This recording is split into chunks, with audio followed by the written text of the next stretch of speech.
It's not that they won't exploit whatever technology becomes available, they will. And while we're distracted, what's important to them is that they continue to advance behavioral engineering at our expense. It has to be at our expense because they use behavior modification to turn us against one another. They can't help using every bit of science they learn about to further modify us to make their empire all the more profitable.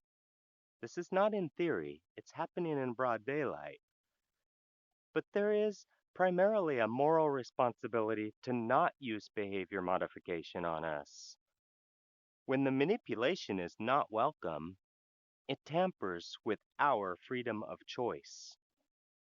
Freedom of choice is our right, arguably a God given right, even more sacred than our freedom of speech.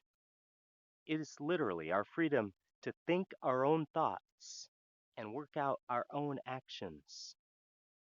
Unfortunately, in the US, we do not have a functioning government, which is to say, our government is dysfunctional.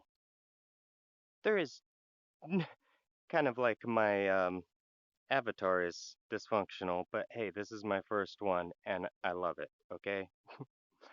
There is no way it should be legal for a corporation to purposely manipulate us to be even less empowered. But that is what it means for politicians to take corporate PAC money and then fold to corporate interests. They have sold us out. And before you scream, politics, and run away, notice they are very, very busy changing laws to make workers less powerful and to give corporations the considerations that humans should get.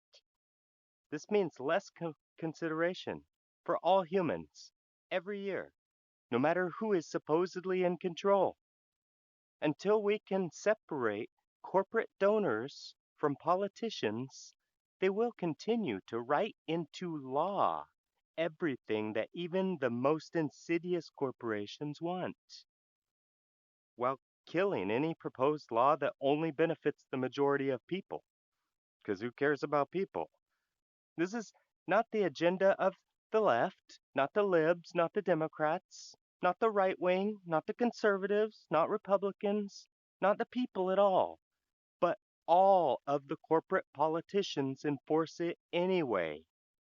They do what their donors tell them to do, and that's that. That is our government. So it's time for all of us to stop tuning out when something is politics, a word that's been politicized so badly that we've all forgotten it means by definition us, people. So tell your local government that you're not listening to Exxon's version of how the environment should be governed anymore. That you're not listening to Facebook's version of how people should be governed. That any politician taking corporate bribes, and that's literally almost every US politician in office right now, tell them that you no longer got their back. We don't need violence. We need to take out the trash. Stop believing politicians when they say it's complicated and they really can't get anything done for us. They can only pass things that help corporations. Bullshit. We've had enough. So that's my reaction to PHIA's reaction to the Facebook presentation, or rather, the creepy, slimy meta presentation by Facebook and friends. Everyone, please, let's choose heroes who root for the human team. I'm not saying get political, I'm saying it already involves you. So speak up. Please be careful. And for God's sake, don't forget to love one another. Peace. I'm Anecdotal. Thanks for listening.